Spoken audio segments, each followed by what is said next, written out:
Constable ಮೇಲೆ ಆರೋಪವೊಂದು ಕೇಳಿ ಬಂದಿದೆ. ಏನು ಆರೋಪ ಅಂತ ನೋಡ್ತಾ ಹೋಗೋದಾದ್ರೆ, ನನ್ನನ್ನು ಲವ್ ಮಾಡಿ ನನಗೆ ಮೋಸ ಮಾಡಿದ್ದಾರೆ ಅಂತೇಳಿ ಯುವತಿಯೊಬ್ಬಳು ಪ್ರತಿಭಟನೆಯನ್ನ ಮಾಡಿದ್ದಾಳೆ.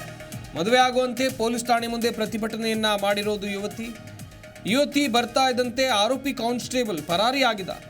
ಬಸವನಗುಡಿ ಠಾಣೆ ಕಾನ್ಸ್ಟೇಬಲ್ ಅನಿಲ್ ಕುಮಾರ್ ಎಸ್ಕೇಪ್ ಆಗಿದ್ದಾರೆ ಅಂತ ಹೇಳಲಾಗ್ತಾ ಇದೆ. ನಂಬಿಸಿ ಲೈಂಗಿಕ ಸಂಪರ್ಕವನ್ನ ಬೆಳೆಸಿದ್ರು ಎನ್ನುವುದಾಗಿ ಇಲ್ಲಿ ಸಂತ್ರಸ್ತೆ ಆರೋಪವನ್ನ ಮಾಡ್ತಾ ಇದ್ದಾರೆ. ಪೊಲೀಸ್ ಕ್ವಾರ್ಟರ್ಸ್ನಲ್ಲಿ ರೇಪ್ ಮಾಡಿದ್ದಾರೆ ಅಂತ ಹೇಳಿ ಆರೋಪವನ್ನ ಮಾಡ್ತಾ ಇದ್ದಾರೆ. 4 ವರ್ಷದಿಂದ ಯುವತಿಯನ್ನ ಅನಿಲ್ ಕುಮಾರ್ ಪ್ರೀತಿಯನ್ನ ಮಾಡ್ತಾ ಇದ್ರು. ಸಿರ್ಸಿ ಸರ್ಕಲ್ ಬಳಿ ಪೊಲೀಸ್ ಕ್ವಾರ್ಟರ್ಸ್ನಲ್ಲಿ ಇತ್ತೀಚೆಗೆ ಬಲಾತ್ಕಾರ ಮಾಡಿದ್ದಾನೆ ಎನ್ನುವುದಾಗಿ ಆರೋಪವನ್ನ ಮಾಡ್ತಾ ಇದ್ದಾರೆ. ಮದುವೆ ಆಗುವಂತ ಕೇಳಿದ್ದಕ್ಕೆ ಇಲ್ಲ, ಮದುವೆ ಆಗೋಕ್ಕಾಗಲ್ಲ, ಇನ್ನೊಬ್ಬರ ಜೊತೆ ಮದುವೆ ಫಿಕ್ಸ್ ಆಗಿದೆ, ನೀನು ನನ್ನನ್ನು ಲವ್ ಮಾಡಬೇಡ, ನನ್ನ ಬಿಟ್ಟು ಹೋಗುವಂತ ಬೆದರಿಕೆ ಹಾಕಿದ್ದಾನಂತೆ ಈ ಕಾನ್ಸ್ಟೇಬಲ್. ಸದ್ಯ ಈ ರೀತಿಯಾಗಿ ಯುವತಿ ಆರೋಪವನ್ನು ಮಾಡ್ತಾ ಇದ್ದಾರೆ. ಅನಿಲ್ ಕುಮಾರ್ ಇವರು ಸದ್ಯ ನಾಪತ್ತೆಯಾಗಿದ್ದಾರೆ ಎನ್ನುವಂಥದ್ದು ಕೂಡ ಗೊತ್ತಾಗ್ತಾ ಇದೆ. ಸಂತ್ರಸ್ತ ಯುವತಿ ಹಾಗೇನೆ ಕಾನ್ಸ್ಟೇಬಲ್ ಅನಿಲ್ ಕುಮಾರ್ ಇಬ್ಬರು ಪ್ರೀತಿಯನ್ನ ಮಾಡ್ತಾ ಇದ್ರು. ಪ್ರೀತಿಯನ್ನ ಮಾಡುವಂಥ ಸಂದರ್ಭದಲ್ಲಿ ಪೊಲೀಸ್ ಕ್ವಾರ್ಟರ್ಸ್ಗೆ ಕರೆಸಿ ನನ್ನ ಮೇಲೆ ಅತ್ಯಾಚಾರ ಆಗಿದೆ ಅಂತೇಳಿ ಸಂತ್ರಸ್ತೆಯಲ್ಲಿ ಆರೋಪವನ್ನು ಮಾಡ್ತಾ ಇದ್ದಾರೆ. ಬಸವನಗುಡಿ ಠಾಣೆ ಮುಂದೆ ನಡೆದಿರುವಂಥ ಪ್ರತಿಭಟನೆ ನೀವು ಕೂಡ ನೋಡ್ತಾ ಇದ್ದೀರಾ ದೃಶ್ಯಾವಳಿಗಳಲ್ಲಿ. ಸಂತ್ರಸ್ತ ಯುವತಿ ಪೊಲೀಸ್ ಠಾಣೆ ಮುಂದೆ ಕೂತು ಪ್ರತಿಭಟನೆಯನ್ನ ನಡೆಸ್ತಾ ಇದ್ದಾರೆ. ನನಗೆ ನ್ಯಾಯ ಕೊಡಿಸಿ ಅಂತೇಳಿ ಪೊಲೀಸರ ಬಳಿ ಕೇಳಿಕೊಳ್ತಾ ಇದ್ದಾರೆ.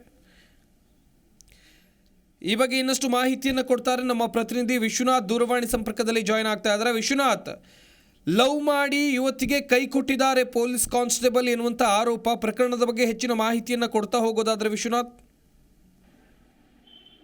ಸಂಪತ್ ಅನೇಕ ದಿನಗಳಿಂದಲೂ ಕೂಡ ಜೊತೆಗೆದ್ದು ಲೈಂಗಿಕವಾಗಿ ಯುವತಿಯೊಬ್ಬರನ್ನ ಬಳಸ್ಕೊಂಡು ಅದಾದ ಮೇಲೆ ಕೈ ಕೊಟ್ಟಂತಹ ಪ್ರಕರಣಕ್ಕೆ ಸಂಬಂಧಪಟ್ಟಂತೆ ಈಗಾಗಲೇ ಜೆಜೆನಗರ ಪೊಲೀಸ್ ಠಾಣೆಯಲ್ಲಿ ಒಂದು FIR ಕೂಡ ದಾಖಲಾಗಿರುತ್ತೆ.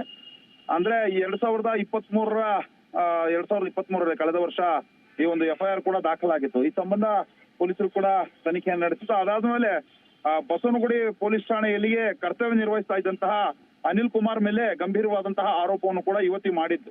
ಈಗ ಸದ್ಯಕ್ಕೆ ಪೊಲೀಸ್ ಪೇದೆ ಅನಿಲ್ ಕುಮಾರ್ ಮೇಲೆ ಜಗಜೀವನ್ ರಾಮ್ ಪೊಲೀಸ್ ಠಾಣೆಯಲ್ಲಿ ದೂರು ಕೂಡ ದಾಖಲಾಗಿದೆ. ಬಿಡುಗಡೆ ನಂತರವೂ ಕೂಡ ಮದುವೆ ಆಗ್ತೀನಿ ಅಂತ ಈತ ಭರವಸೆ ಕೊಟ್ಟಿದ್ದಂತೆ. ಈಗ ನಿರೀಕ್ಷಣಾ ಜಾಮೀನನ್ನ ಈತ ಪಡೆದುಕೊಂಡು ಯುವತಿಗೆ ಯಾಮಾರಿಸಿ ಆಕೆಯಿಂದ ತಪ್ಪಿಸ್ಕೊಂಡು ಓಡಾಡ್ತಿದ್ದಾನೆ ಅನ್ನೋ ಗಂಭೀರ ಆರೋಪ ಕೂಡ ಕೇಳಿ ಬಂದಿರುವಂತದ್ದು. ಈ ಅನಿಲ್ ಕುಮಾರ್ ಮತ್ತು ನಾಗವಣಿ ಜೊತೆ ಅನೇಕ ವರ್ಷಗಳಿಂದ ಸ್ನೇಹ ಇತ್ತು. ಅದಾದ್ಮೇಲೆ ಪ್ರೀತಿಗೆ ತಿರುಗಿ ಅದು ಲೈಂಗಿಕ ಸಂಪರ್ಕಕ್ಕೂ ಕೂಡ ಹೋಗಿತ್ತು.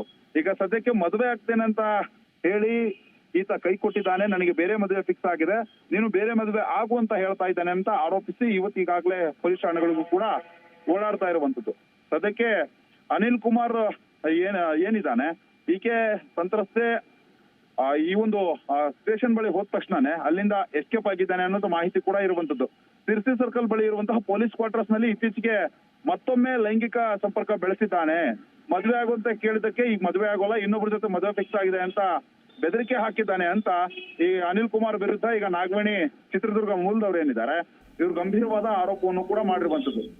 ಸದ್ಯಕ್ಕೆ ಈ ಒಂದು ಪ್ರಕರಣ ಅಂತಂದ್ರೆ ಧರಣಿಯನ್ನ ಮಾಡಿ ಈಗ ಪೊಲೀಸರಿಗೂ ಕೂಡ ಮುಜುಗರುವಂತಹ ರೀತಿಯಲ್ಲಿ ಕೂಡ ಈ ಇವತ್ತೀಗ ಮಾಡಿರುವಂತದ್ದು. ಸದ್ಯಕ್ಕೆ ಹಿರಿಯ ಅಧಿಕಾರಿಗಳು ಇದನ್ನ ಗಮನಕ್ಕೆ ತೆಗೆದುಕೊಂಡು ಮುಂದಿನ ದಿನಮಾನಗಳಲ್ಲಿ ಯಾವ ರೀತಿಯಾದಂತಹ ಒಂದು ಪ್ರಕರಣಕ್ಕೆ ಇತ್ಯರ್ಥವನ್ನು ಹಾಡ್ತಾರೆ ಅನ್ನೋದನ್ನು ಕೂಡ ಕಾದು ನೋಡಬೇಕಾಗಿದೆ. ಸಂಪತ್, ಥ್ಯಾಂಕ್ ಯು ವಿಶ್ವನಾಥ್, ನಿಮ್ಮೆಲ್ಲ ಡೀಟೇಲ್ಸ್ಗಾಗಿ.